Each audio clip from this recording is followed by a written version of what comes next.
Didn't have a cholesterol problem yesterday, you may have one now. The new guidelines call for a huge boost in use of cholesterol-lowering drugs known as statins.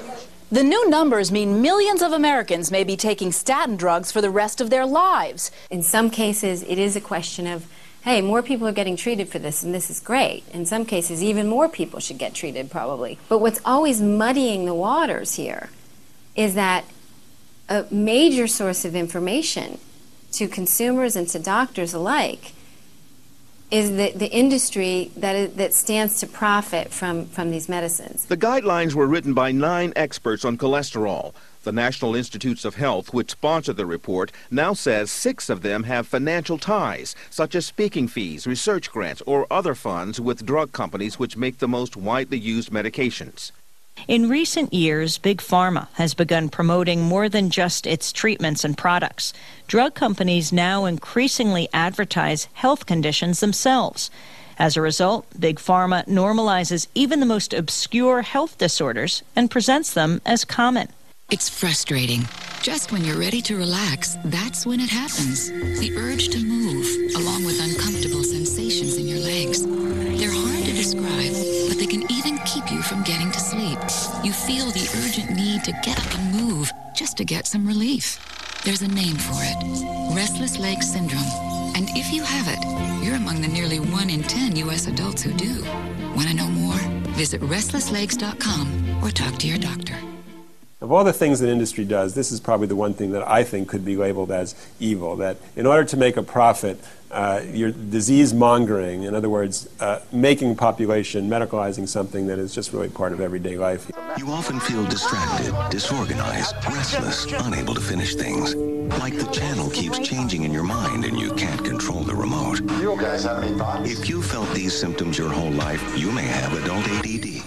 So in other words, a person who is not yet a patient, who is actually feeling quite good, sits down to watch the evening news, and after seeing a few commercials, says to him or herself, you know, I'm not quite as healthy as I thought. I've got to remember that appointment tomorrow. Did I send the car payment? What made me volunteer for that assignment? Introducing Lunesta, a sleep aid that can give you and your restless mind the sleep you need. You have this huge phenomenon then, a huge increase in prescriptions, and there's this debate about what is this problem? You know, has it always been around? Is it a problem of behavior? Is it really a biomedical problem? What's happened now is you've taken a healthy person and medicalized something that was not medical, and this person may very soon end up on prescription medication. At work, I'm tense about stuff at home. At home, I'm tense about stuff at work. If you're one of the millions of people who live with uncontrollable worry, anxiety, and several of these symptoms for 6 months or more, you could be suffering from generalized anxiety disorder and a chemical imbalance. Because patent life can be extended if new indications are approved, companies are constantly searching for new diseases to treat with old drugs. Antidepressants of the Prozac variety, or SSRIs, are a good example of this practice. Originally approved for major depressive disorder, these drugs are now prescribed for a variety of mood and anxiety disorders. Each new indication approved promises increased profits and must therefore be promoted heavily to the public. A striking example is how Paxil was revitalized as a treatment for social anxiety disorder. Its company hired a public relations firm to frame this condition as a major and common medical problem, and the firm launched a multifaceted campaign that moved beyond advertising to get stories about social anxiety disorder placed in print media and on television. This morning we begin a special 2-part series on social anxiety disorder. Many of us have suffered from shyness or fear of social situations at some point in our lives, but for millions of Americans, their anxiety can be debilitating. Paxil's award-winning product director was quoted as saying, "Every marketer's dream is to find an unidentified or unknown market and develop it. That's what we were able to do with social anxiety disorder." What it is. What it feels like. What it is. What it feels like. What it is. We know what social anxiety can feel like, and Paxil can help.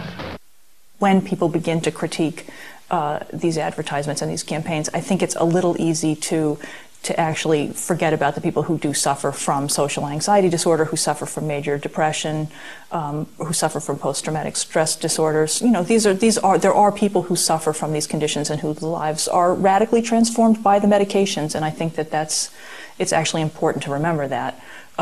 That doesn't mean that at the same time we're not sort of creating a culture of the worried well. People who might have this problem are sort of suddenly concerned that they have this problem. Over 10 million Americans suffer. Do you? If we take shyness, which is probably a part of the personality of most of us, in some situations, you know, it's an appealing part of people, it's part of their personality. And we turn it into a new entity and we call it social anxiety disorder.